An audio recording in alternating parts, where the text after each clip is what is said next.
Hi, everybody. Ian Bremmer here, and a quick take. Big news today as the United Arab Emirates withdraws from OPEC.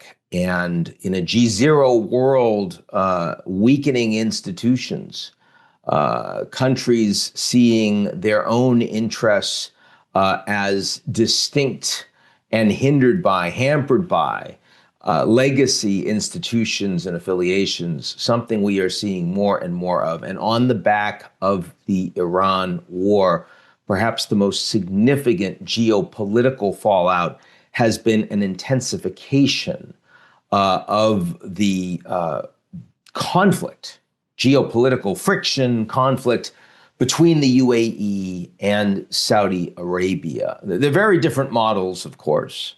The Saudi economic model is driven by a population of some 35 million people. There's an economic revolution going on at home, trying to really unlock human capital that has been very underproductive. And frankly, half of them, women, virtually not a part of the economy for most of the history of the kingdom. It is also much more capable of getting their oil wealth out of the region, not using the Strait of Hormuz. There is diversification of the economy, but not as focused on advanced technologies. And the UAE is focused, 90% of their population is expat, of some 10 million total. It is really seen as, or trying to be the brand of the Switzerland of the Middle East, where everyone comes for tourism, comes as a transit point, as a hub for great medical care, for educational opportunities, for culture, for something that feels like Vegas, with the exception of the gambling. They got pretty much everything in the Emirates and Dubai. And suddenly that model is under a lot more pressure when the Middle East is exploding and when Iran is willing and capable to engage in direct strikes against targets across the Gulf.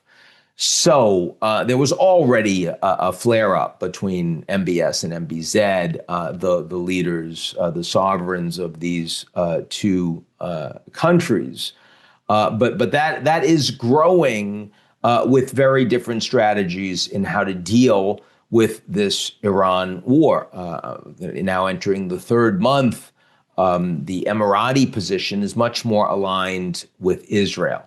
It is that this regime, the Islamic Republic, is too dangerous to be allowed to persist in its present form, and certainly not with the military capabilities that they continue to have. They would want continued strikes to limit that capacity going forward. And if the Americans aren't prepared to do it, they'll be more aligned with the Israelis in a so-called mow the grass strategy, where the Saudis are focused much more on how to ensure stability and security of the post-war environment, irrespective of what Iran then looks like. That probably means much more willingness to engage with help from Pakistan, Saudi Arabia's committed ally, and even China to facilitate a peace deal with Iran.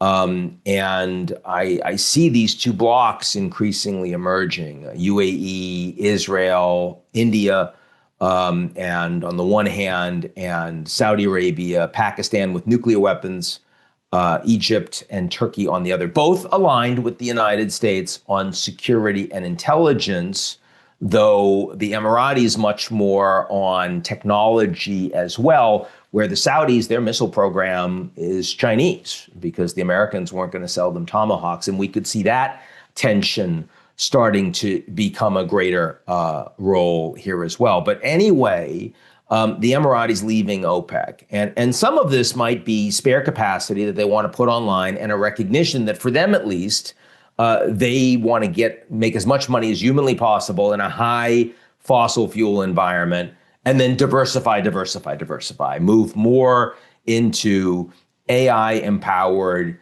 cheaper energies at scale, post-carbon, especially wind and solar and all the rest, where the Saudis are seeing themselves as the last cheap barrel out there, and a whole bunch of folks are going to continue to need it.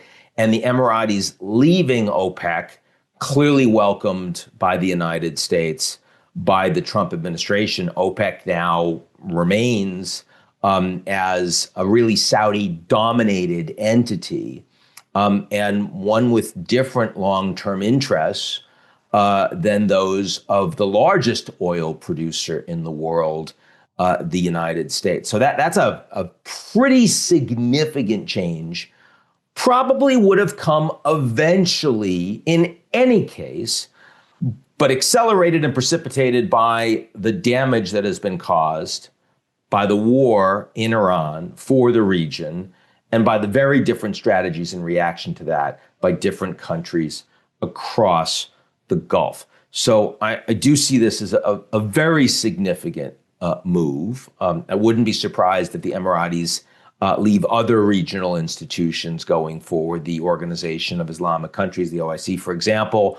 I could see the Gulf Cooperation Council falling apart, and because it is no longer seen as fit for purpose by either the Saudis or the Emiratis.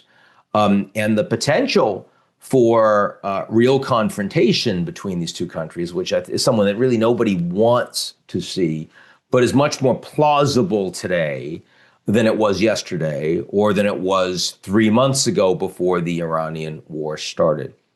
I continue to be of the view that this Iranian war has gone nowhere good for the United States. The direct costs are very substantial. The indirect costs economically and geopolitically are greater than that.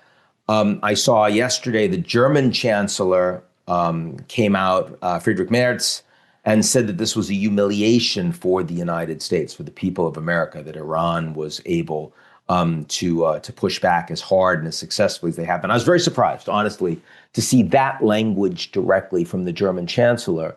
But I'm not surprised by the sentiment that underpins it, because American allies around the world, and not just in Europe, but the Canadians, the Asian allies as well, are so angry about the unilateral decision of the United States to go into this war, the then unilateral criticism of the United States and President Trump of these allies not to play a more significant role in cleanup on aisle 7, as the war has not gone well for the Americans. The economic costs that are being borne more significantly by many of those countries than they are by the United States. And the perception is that this is a failure. The perception is that the Americans and the rest of the world, but the Americans specifically, would have been better off if they had accepted the deal that was on the table from Iran, facilitated by the Omanis, to Jared Kushner and Steve Witkoff before the war started. The feeling is that they would have been better off if they had not unilaterally withdrawn from the JCPOA, the Iranian nuclear deal, in Trump's first term, and that certainly they and the rest of the world would be better off if the Americans had chosen not to launch this war of choice together with the Israelis nearly 3 months ago. And at this point, even the best plausible outcome of the war does appear to be substantially worse than the status quo ante. And in my view, this is the biggest foreign policy failure of either of the two Trump administrations, and by a long margin.